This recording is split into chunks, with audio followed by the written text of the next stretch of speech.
So it's getting to be fall. Kids are going to go back to school. Things are getting hectic and crazy.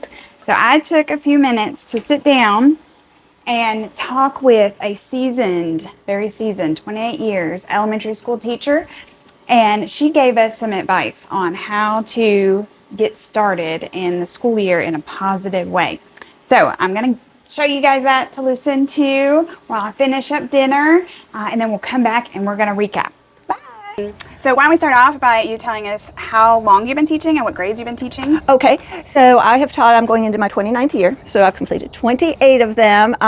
One was kind of a part of a year because my son was born and I took a good bit of time off with that. But as far as the grades I've taught everything from K through 5 except 3rd and 5th. So I've taught K, 1, 2, 4. So that is my teaching career. Yeah. So a lot of experience there.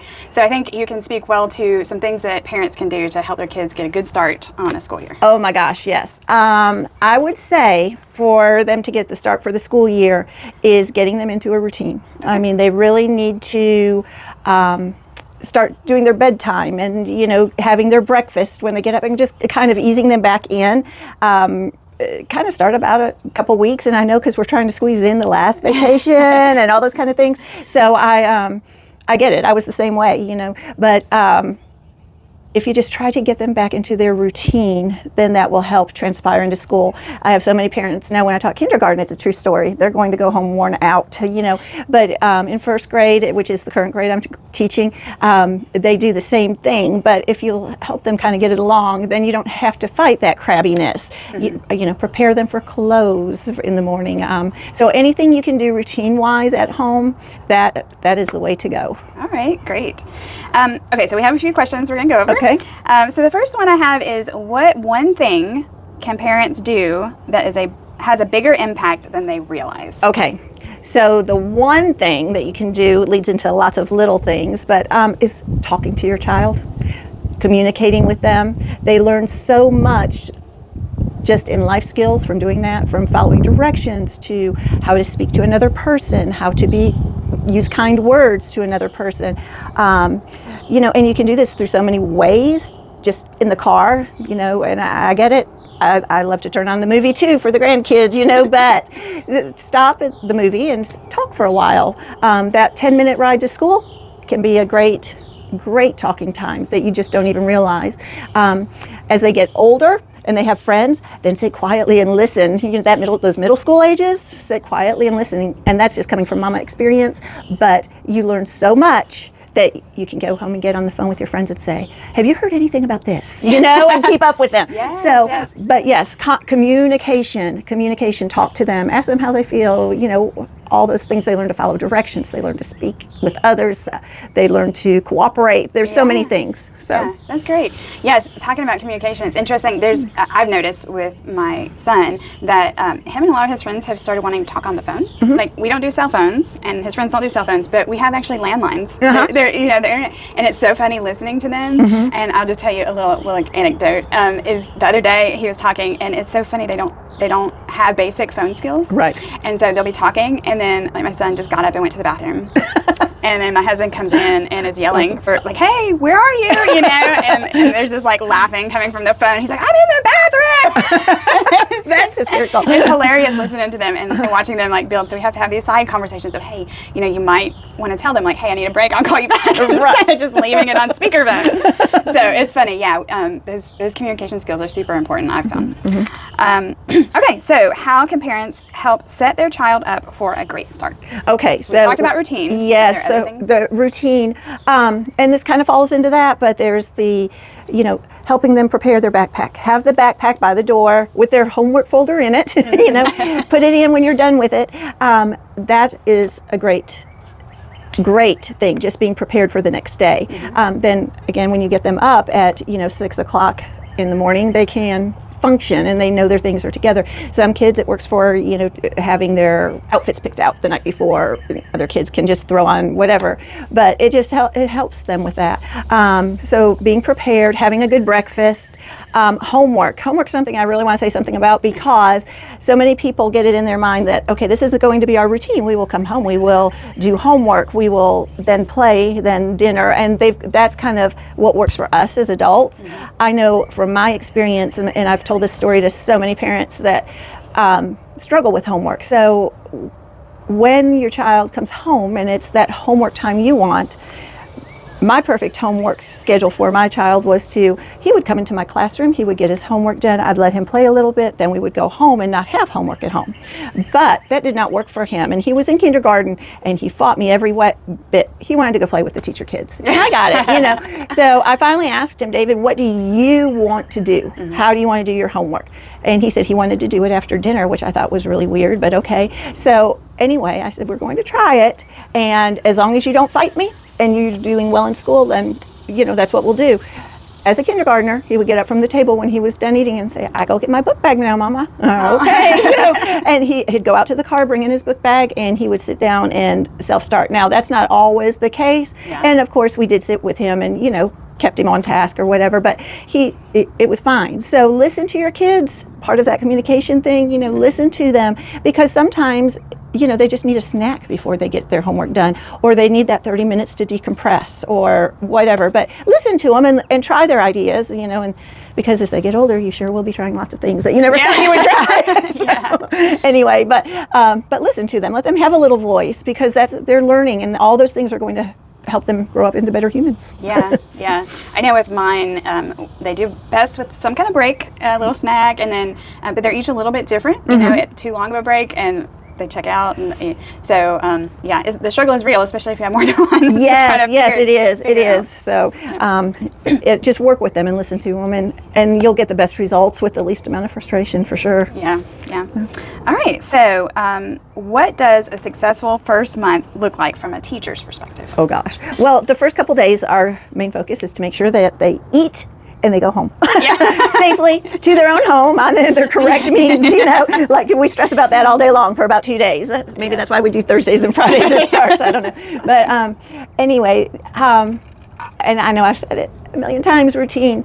If at the end of the year, or end of the first month, is successful, in my opinion, I've got those kids down to they can follow our daily routine which is little hiccups. I won't say without a hitch, but with little hiccups, but they need to work independently in first grade at a center for about 10 minutes. Because I'm working with a group reading, and I don't want to be interrupted for those 10 minutes, because that's all I get each day. So that is our goal, is to get a routine. And I'll say it's difficult. So we struggle with that a little bit too at school. We've got to, the first couple days are, not half days, but shortened. We've got assemblies that come up. We've got all kinds of a guest speaker that'll come in, things that throw us off too. So it is hard. Testing's a big thing at the beginning of every school year. So that's, or currently now, testing is a big thing at the beginning of every school year. But anyway, we've got to assess so we know where to start teaching them. So if we don't do that, then that's another debacle you've got to work with. So just trying to get them into that routine. It just kind of follows through. So okay. Well, it sounds like it's really coming down to routine. It does. Routine, communication. I mean, school can be fun. School can be a lot of fun, but you've got to eliminate those stressors, and that's how you do that, and I'll be honest, there's been years where I've jumped in and I was like, oh, they're going to know how to do this, it's just rotating, you go from one table to the next. But no, it doesn't work out, and by December I'm like, oh my gosh, and it's too late to fix it.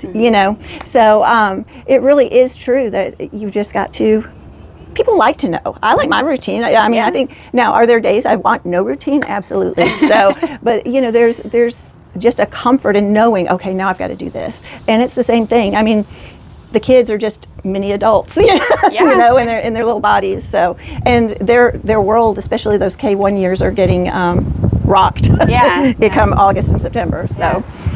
Okay, so this is a little ad hoc question. Okay, so I'll please see. do. Hopefully I don't throw you off. No, I'm so what are some, non-monetary things that parents can do to assist you in the classroom or make things better, more smooth, that sort of thing, other than routine? Okay. No, other than routine. Well, and I will say check their homework folder every day. At my particular school, we send an envelope home once a week. go through those materials. If there's an issue, contact the teacher. If there's something that you're not clear of, contact the teacher. Just anything that the parents can do to, signing the forms and getting them back promptly. It's hard to make 3 emails and call 2 or 3 times looking for a field trip form, so because you want the child to go, but yet you can't take them if you don't have it. So just those kind of things. If you can, and not everybody can, and that's okay, but if you can, if the teacher has some need or something that she's, or he has made known to you and monetary that you can, that's good, that's great. Time to, I've had parents come in and work with a child in the classroom with me, run a center for me. So those kind of things help too. Yeah. So, but yeah, just, if you don't have time and you can't do those, don't have resources to do too much, if you just, I need this, get it back to them. Prompt response. So yes, prompt response. That is the best way to say it. Yeah. Mm-hmm. Yeah. So I get overwhelmed with all the paperwork, especially at the beginning. But I try. What has worked for us is to just clip it with a little clip and magnet on the fridge, so it's there in my face every time I go to get the snack. Right. It's there, and that works with like field trip forms, anything that needs a payment. That way I know, like, okay, we got to wait until Friday when we get paid, but we got to make sure to do that. So that's something that's helped. But it sounds like, okay, we've got routine, we've got communication, prompt response. Are there any other final thoughts or words you'd like to say? Hug those babies every day before they go to school, because it goes by so fast. It does. And I remember, being told that by older people as when I was pregnant and when David was born and all those things. And I was like, oh yeah, that's not true. But I look around and, have a grown adult, not wanting any help from us for anything. And just, it goes fast. It does go fast. So that is, and I always say that at the end of the year too, make sure you are talking with them. If you tell them you're coming to lunch and you can't, let the teacher know, let somebody know, because they are sad if they expect you and you're not there. Yeah. So that's heartbreaking. But just enjoy and celebrate their successes, help them through the other things. Call the teacher. Again, the communication piece, essential. Call the teacher if you're not sure about something. No question is silly. If they make mistakes, it's okay. And we talk about the first day of school. This is your eraser, and it's for making mistakes, and I want you to use it a lot, because I'd rather you try and make a mistake than just do nothing. So, have that same kind of thought. Yeah. So it helps to build for them to build confidence, and we all make mistakes daily. So it helps them to not beat themselves up. I don't want them beating themselves up and getting frustrated. I need them to say, okay, deep breath, let's go on. Yeah. Learning from mistakes is important. Yes. Yeah. I think also important, make sure that you send an extra change of clothes, because you never know when there's going to be some kind of accident. It might be a potty accident. It might be spilled paint all over. Mud. Oh my gosh, because we tried to get them out any chance for recess. Gosh. Yeah, mud. So if you want to keep a change of clothes in their book bags, that is fine. We'll take it. You never know. So. All right. Well, I appreciate you taking time to talk to us and share your experience. Oh, well, I appreciate you asking me, and I think this is a great idea. This has been wonderful, and if anybody reaches out to you, let me know, and I will gladly respond. Give them some extra tips on the side. That's right. Yeah. Well, how is your routine going? That might be my first question. Yeah, let's talk about your routine. Yeah. Let me help you out. Oh, and speaking of helping out, I did, here's a website that routines for kids, why they work, and how to create your own.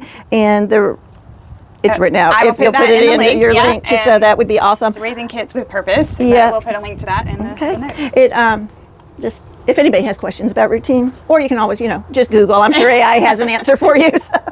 I love chat for so many things. I even use it to come up with some questions for this interview, but sometimes it gets things so wrong. It will tell me, because I use it at work sometimes, and I know it is completely wrong. Like what it's saying. Right. Yes. So you always double check anything chat gives you. So. Yes. That's because they have no routine. Yeah, they have no routine. They're just learning all willy-nilly. Yeah. Exactly. I've realized that I didn't tell you what I was cooking. I am cooking fettuccine Alfredo. Actually, it's not fettuccine Alfredo because I didn't get those noodles. It's spaghetti Alfredo with some chicken. Holy moly. My son just shot me with a Nerf bullet. And I've got, woo! All right. Okay, I'm going to go now. Hopefully you have a better day than I have. Bye.